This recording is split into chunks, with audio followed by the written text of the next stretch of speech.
opening slide here, I'm showing a photograph. And this is a new piece of land that we staked last year. It's called Buckhorn 2.0. And what I'm doing is I'm looking down towards the Buckhorn mine, which was recently mined by Kinross. And a common theme for us is to take large pieces of ground around existing or past producing mines. So this certainly lives up to that theme. I'm going to make a few forward-looking statements, probably. But let's take a look at the area. We're in Washington State, Northeast Washington State. This is an area that's produced 8 million ounces of high-grade gold in between 14 and 15 grams per ton. Buckhorn mine I told you about is up in the top left corner. Our other projects include Empire Creek, Flag Hill. Those are all 100% owned. And then we've got a project that we call Cook Mountain Project, and that is a joint venture, or I should say an earn-in agreement with Hochschild. I really like this area for a number of reasons. One, it's got incredible access. It's got a lot of infrastructure. You've got community with power, people who know how to work in mines, and it's really, really dependent on mining. Another part of the infrastructure is this mill here. This is a mill that's owned by Kinross. It's currently on care and maintenance. Let's take a look at that really quick here.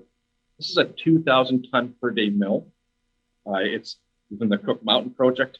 Depending where we are, it's anywhere from 5 to 12 kilometers from any given project. The last mine to feed this mill was the Buckhorn with Kinross. They shipped that ore about 80 kilometers, and they were able to produce gold at a cost of $320 to $680 per ounce. So it's a pretty low cost producing area. The photograph to the left is on top of our overlook project, looking down towards the tailings pond. And the obelisk on the right shows the 3 million ounces that have been processed in that mill, and it shows the components of the different contributing deposits to that. So you've got Buckhorn was the last, but you can see was also one of the largest contributor. Lamefoot was a large contributor, K2, and so on. You'll see as a presenter, we've got land either near or surrounding all of these different past producing mines. Let's start off with Cook Mountain. This is where we've got the earn-in agreement with Hochschild. This is our most advanced project, and this is what we're planning to drill this year. So we've got 3 projects that will be drilled. The yellow stars mark those areas. It's Goodfoot, Lamefoot South, and Oversight. A couple of words about this venture with Hochschild. We signed this last year, January 22nd or so. They can earn a 60% interest by completing an $8 million US funding over 5 years. So far, they've put in about $400,000 US dollars. So we've got a long ways to go. There's a second phase to this agreement, which I really like. They can earn an additional 15% on the additional 2 years by completing and sole funding feasibility studies. So this is a project that can be taken right to the end, and it's a full carry forward for Adamera. We like high grade a lot, and we've had a lot of success in the years prior to attracting Hochschild to this. Here's a few of the higher grade zones that we've hit, just doing really early stage exploration and single holes into a target. This first one, 2.3 grams per ton gold over 4.5 meters, is a single drill hole into an EM target about 300 meters north of the Key West deposit. We intersected 9.6 grams per ton gold over 11 meters under the overlook mine. Something like 19.4 grams per ton at the bottom of the hole, about 300 meters to the southeast of the mine is also of interest. Look at these numbers. You know, a lot of people might say it's smoke. Maybe it is. And if it is, where there's smoke, there's always fire. So we really like this type of exploration, and it's nice to see these high-grade numbers coming in. Last year, as Eric said, we did a lot of work. We focused on refining the targets we had. COVID was a tough time to work. It was tough to get our partners on the ground because of that. And one of the main things we wanted to do was push our IP a little bit deeper. And what you're looking at on this map, it's for the Goodfoot. You can see on the main map. And then you're looking at stacked sections of the chargeability. And the circle outlines a really interesting, I'm going to show you a very compelling target in this data set.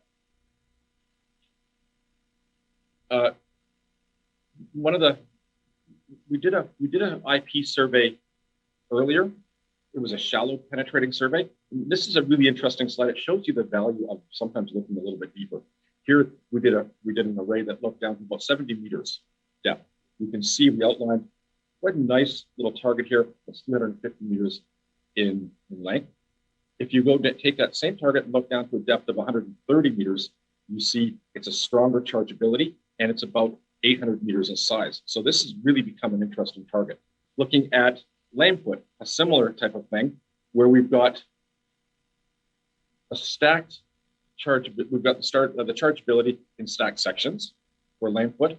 Lamefoot, keep in mind, this is about 500 meters from a 1 million ounce deposit, just under a 1 million ounce deposit of 8 to 10 grams per ton. So that chargeability is quite interesting. We have, this slide shows the deposit or these types of deposits, where they'd be located. Typically, they're along a limestone plastic contact, limestones being in blue, plastic being in that kind of yellow color. So on this property, we've got a lot of limestone, we've got a lot of the clastic rocks, and we can see that we've got good terrain for this type of exploration. One of the things that we like to see is gold support. And here you can see we've got good support in gold, from gold in soil. We see the concentration of gold along the contact. And this is certainly giving us a lot of confidence. Now, the next thing I'm going to do is I'm going to fade out the geology a little bit and just show where these chargeability anomalies lie relative to the geology. So here's the chargeability. I'm fading it out. You can see how they are very close to the contact. It's a really good sign for us. And here's just looking at the chargeability. And this beast right here is about 500 meters from the known Lamefoot deposit. One of the things we like to see is gold support. And here's the gold values in soil. And you can see great support in here, great support in this area. These are things that we feel very comfortable drilling. We think the risk has been removed to give us a really good shot. We certainly want to drill the thickest part of this. We want to drill where we see gold coming up. Where we tend to have gold in soil, we see the chargeability heading towards the surface. And this guy right here is a decent size and he's got really good gold support. You can look at some of the gold values in soil. We're seeing 500 plus ppb. At Cook Mountain 2020 program, we're looking at drilling Goodfoot, Lamefoot South. And Goodfoot's about 2 kilometers away from the Lamefoot mine, just to put it into perspective. And the overlook. This is 100% funded by Hochschild under the partnership. And we're looking at about a 3,000 to 4,000 meter program, and we'll be announcing that once we get that completely fleshed out. This is probably about 10 to 15 drill holes on these targets. And in addition to the drilling, we always do some work to develop further targets. We've got Iron Mountain, where we've got decent rock samples in that we took last year, and Key West, where we've got some high-grade drilling numbers. As let's step out of our partnership and look at some of the ground that we've got 100%. Buckhorn Mountain is something we staked last year. We staked in June once the COVID restrictions were relieved, and we put the staking crews on the ground. We are funding this 100%. We're raising cash right now, and we've got 2 targets that we're going to pursue, and I'll show you what these are like.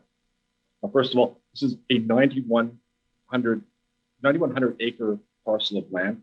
It's contiguous. It goes right up to the Canadian border. It completely surrounds the Buckhorn mine, which was a 1.3 million ounce gold deposit, averaging 12 grams per ton. It's a precious metal skarn, and Kinross made a lot of money off this mine. It's a really nice deposit. Keystone, you can see, which is about 1.5 kilometers south of the Buckhorn mine. It's on the same trend. We found in historic data a drill hole, or a number of drill holes that had some really good results. One of the results was 9 grams per ton gold over 7.62 meters. So we've put in a plan of operation. We've identified some targets. We will go back in here and we'll do more work. We do a lot of work on magnetics on the ground, a lot of soils, and a lot of IP. And we'll take a look at this and see if we can push this into something that might have more coherence and and start to show a concentration of gold. Pretty nice wood. And this is a high priority target for us, and it's obviously one of our top priorities on this property. Another interesting project is it's called the magnetic mine. This has been known for a long time, and we looked at it last year, and we identified a skarn that is about 500 meters by 700 meters in size. We estimate the depth to be about 200 meters thick. And we found some gold values in that, but mostly what we saw is a lot of high copper, high silver values. And our plan for that is to go in. It's a big area. We'll focus in and see if we can come up with better gold values along that. But even the copper and silver numbers, 1 to 6% copper and 1 gram to 288 grams per ton silver is not a bad thing, especially in this market when you start to see things like copper moving up. Some good historic numbers in the drilling: 0.2% copper over 34 meters, containing a zone of 4.3% over 6 meters. But also at the bottom of this hole, you saw 5 grams per ton gold. So we've submitted a plan of operation. This is another high priority target for us. Here is this map that I'm showing off to the right-hand side. Those are targets that were developed by previous explorers but not drilled. And looking at this, we've got the target locations. We're basically going back in to see if we can reconstruct what those targets were based on. But we've also got a few other opportunities to get more data. What we'll do on this project to try to refine those targets is a lot of ground mag, soils, and IP. And I talk about IP as a new tool for this district. It's very limited amount of work in the IP. People have really worked on and relied on magnetics. So we've had great success with IP, and we're going to really use that and focus in on it. We're going to be drilling Keystone once our permits are in place, and magnetic mine. And if anything else comes out of it, that will also be more to what we're looking at. 100% funded by Adamera. As Eric mentioned, this, with that property, we were able to grow our board. We brought some people in that were related to the original discovery of Buckhorn, which is under Crown. We've got some advisors from Kinross, and we've really built a much stronger team, and we're currently raising funds to deal with that. Quick summary of what I really like about this area. It does have proven high grade, 8 million ounces of gold at an average grade of 14 to 15 grams per ton. That's always a good thing. De-risking targets. We tend to identify targets that have multiple methods of exploration, so geochemistry, geology, and geophysics. And we're really rigid about that. These targets are permitted and ready for drilling, and we have two key channels for funding, one through the partnership and one through ourselves. So I think we have a really good shot this year of making a discovery. That's what we do.